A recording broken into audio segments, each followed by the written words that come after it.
Greetings, fellow dragon lovers. My name is Paula. I'm also P.B. Moreland, who has written 4 books in the Whitebird series, a collection of fantasy fiction stories. I am also Crystal, the aquamarine water dragon. And so today, I just really wanted to come out and say hi to everyone and to remind you that we are living in the most dynamic, challenging, brilliant, fascinating, energy-charged time in the history of our planet. There has never been another time like this, ever. Some might tell us that there have been times like this, but I would argue that this is a unique situation we are in as a planet, as humanity, as beings and creatures and star beings. Some of us are here for the reason of awakening to the true essence of who we are. Some of us, if you happen to be watching this video, you might ask yourself, well, I know who I am. You give your name, you give your age, you give your gender, and that might be who you think you are. Maybe your profession, maybe the fact that you are the daughter, a friend, a mother, a sister, a brother, an uncle. But I would like to just plant the seed in your mind and in your heart that you're more than that. I promise you, you're more than that. So that said, as I've said in other videos, I'm not sure which direction I'm going to take in these videos that I will be posting on YouTube. And please, if you feel so inclined, hit the like button, subscribe, and share with those you might think would benefit from meeting me. Again, my name is Paula. I am a crystal or aquamarine water dragon. My soul origin is of the dragon realm. There is no doubt in my mind. And I am here to start to tell stories. So this is the book. I know it's backwards because of the camera, and I do apologize. This book is called Illuminating Crystal, and it's book 1 in the Whitebird series. I published this book in 2011. And I wrote these books with a wounded dragon heart. And I say that because that's the truth. And the books were a healing process for me to heal an aspect of my soul that was wounded in the heart. Now it's time for me to start to share with the world who I really am, because I've been hiding. Many of us have felt the same way. I am not unique. Many have felt threatened if they expose their true self because of their past lives, their past incarnations, whether on this plane, this planet, or other star systems. Because our, Star Wars is basically a description of what has really happened in our galactic history. Somehow or other, George Lucas downloaded this information. It's not a surprise. Same with J.R. Tolkien. I do believe that what he wrote was memories. I resonated with both those movies and the books of Tolkien's. Absolutely. I resonated so much that when I came out of the movie theaters, it was a struggle to go back to the 3D world. Anyway, I digress. What I decided I would do today was to read to you the beginnings of Illuminating Crystal. In a previous episode, I introduced Crystal to you. Her description as a teenager, pretty unaware of her powers that are slumbering. Her powers are awakened in book 1. And her sister Claire, who's a very important person in her life, as well as her grandmother Madeline and her father, first known to be David, and her white cat Vincent, and a magical dog named Wyndon, who you meet in the book about midway through. But for the purpose of this video, I am going to read to you. I have my books organized in parts and in books, book 1 and book 2 within the book itself, and in chapters. So the first book, book 1, is called The Blue Crystal. Did you know crystals hold the highest vibration in the mineral kingdom? The blue crystal, a powerful and rare specimen discovered in remote areas of the world, which only a half dozen cases of discovery have been reported, holds the highest. 3 of these specimens' whereabouts are known. NASA keeps one, the Vatican another, and one particularly large specimen sits in a remote museum. The rest are yet unaccounted for. There is another one, however, that will never be found. Scientists speculate that the inner core of the Earth is primarily solid sphere. They are wrong. A giant blue crystal, smaller than the moon, but more beautiful than the sun, makes up Earth's inner core. The spirits of the ancients dwell there, and they wait for the blue serpent, the one who has the power to release them. This is my introduction to book 1, and to, frankly, the whole series, because the key is the blue crystal, the kingdom of the crystals, where the dragons reside. Okay? When I started writing these books, early, or mid to late 90s, when my children were quite small, the characters came in and the story came in like a train. It just railroaded right into my head.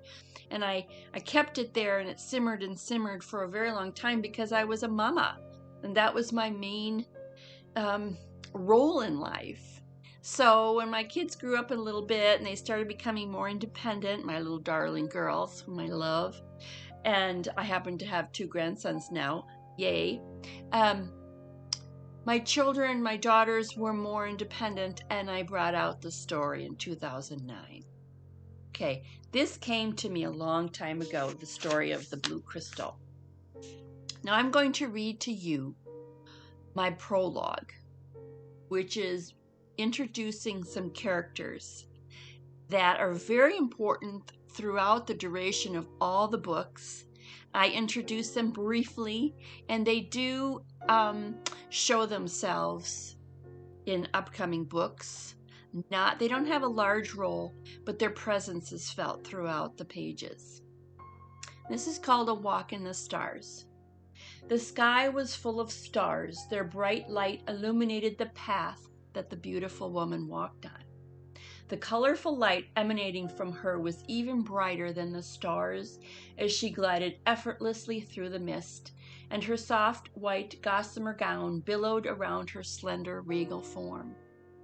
A large blue serpent with iridescent scales wove its way alongside her, every so often disappearing into the mist, and over her head flew a great white bird.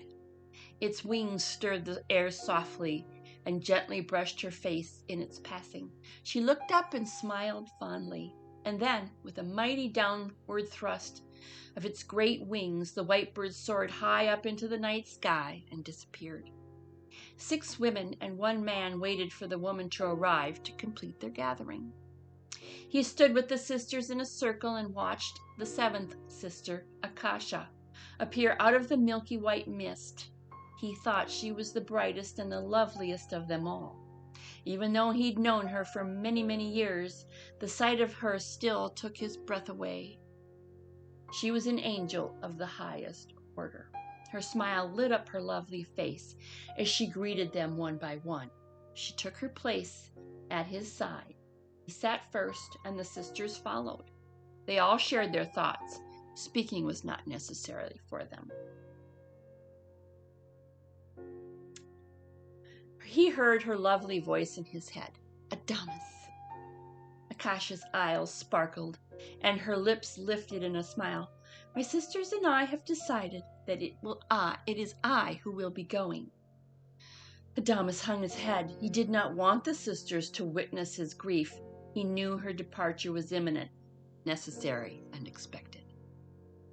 The call has gone out. She cast her eyes upon all of her sisters, and we have answered.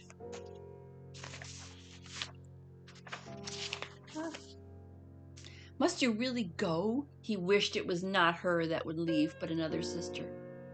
It was my name that was called, Adamas, she said softly. Do not forget my name was also called, Adamas said. She smiled and nodded her head. We knew this time would come. But I did not know it would be you. He hung his head once more. He no longer wished to look upon her face. You will forget your name upon your arrival, and you will not remember who you are. The energies are heavier than they once were.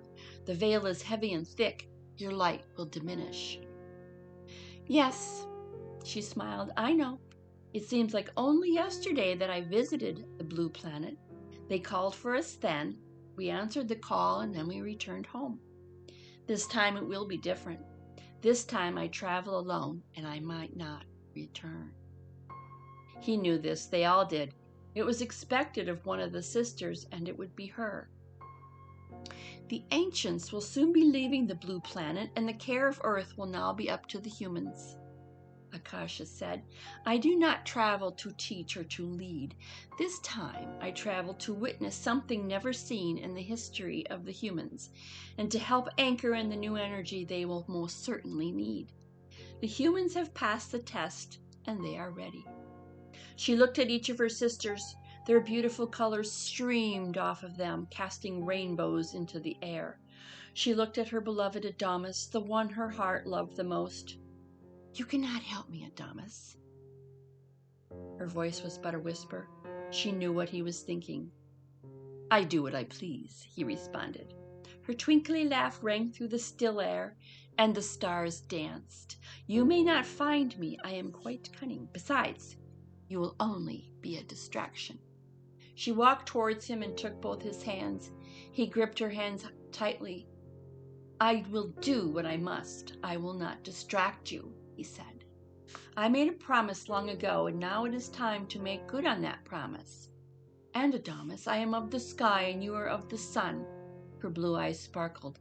Together our energies will be too great for the planet to bear. I will give up my greatness. It is what I wish. The sister Electra interrupted their silent conversation.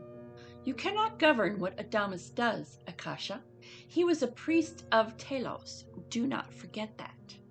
The blue planet will remember him. He may return at any time, and it is because of you that he has stayed with us so long. Adamas looked at her and nodded his head. It was time he returned. Besides, he had his own promise to keep. Electra said, Akasha must travel alone, Adamas. That is why I must go. He set his chin stubbornly. I will protect her. No! Akasha's blue eyes flashed. I do not need your protection. I am one of the 7 sisters. Her gaze softened. I only need your love, she whispered, smiling softly at the man whom she adored and had loved since the beginning of time. Know this, said Athena. There is a time for the reacquainting of love. Now is not that time.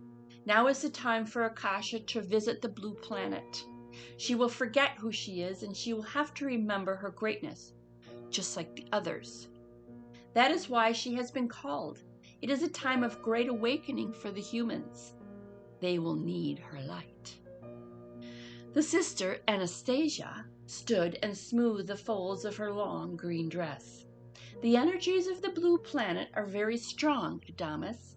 Akasha's spirit is not of the earth, and neither is yours. But your spirit is tied to many lifetimes on earth. Akasha's spirit was only on earth for a short time. If you go, you must not let your emotions misguide her. If you do, she may turn away from her purpose, and you must not let that happen. Aurora joined in. Find those that you love the most and keep them close, Akasha. The serpents will find you, and so will he. The ancients must leave so they may set their energy in one of the new earths. They cannot give you the aid that they once did. Look to the heavens, Akasha, for it will be there you may seek counsel. The wind picked up, and the colors emanating from the seven sisters began swirling together.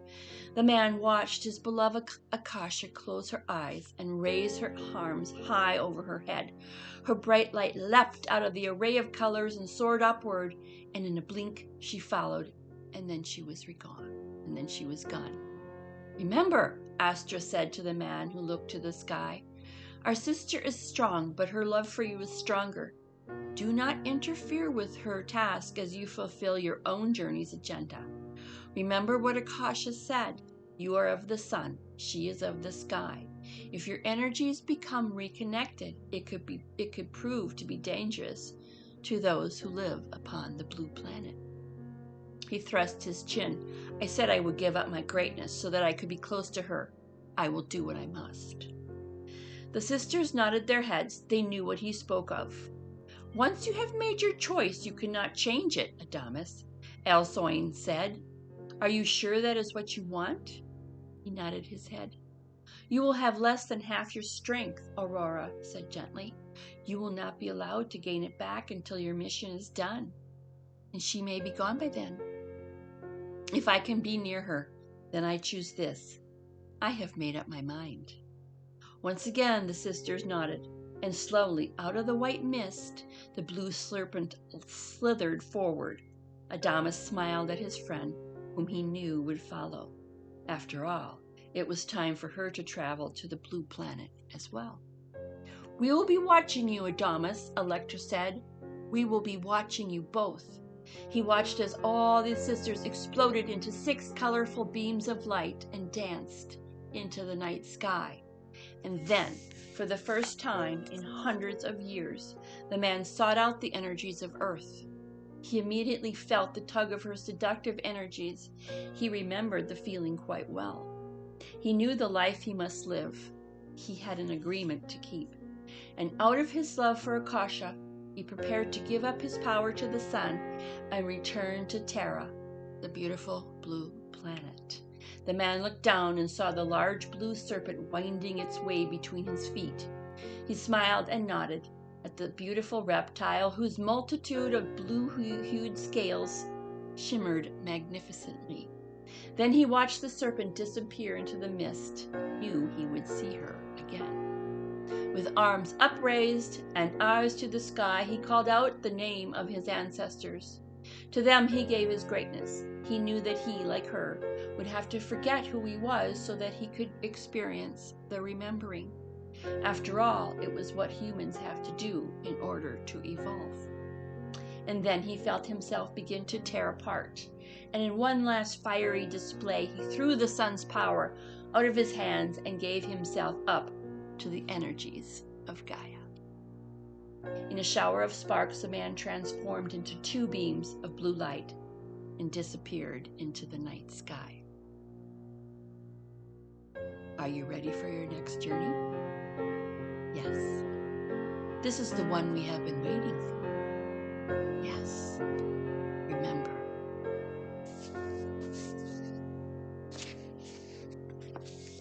And that is the prologue to the first book in the Whitebird series, Illuminating Crystal. I do believe that I channeled this book from all aspects of myself. And I do believe that I, as the aquamarine dragon, have a story to tell. many stories to tell. And so I shall continue making these videos, sharing parts of my books with you, sometimes as P.B. Moreland, sometimes as Paula, and sometimes as Crystal Blue, the character herself, and sometimes as the dragon. So I hope you enjoyed my story, and I wish you the most brilliantly lovely day that you could ever hope to have. Namaste, and we will see you very soon.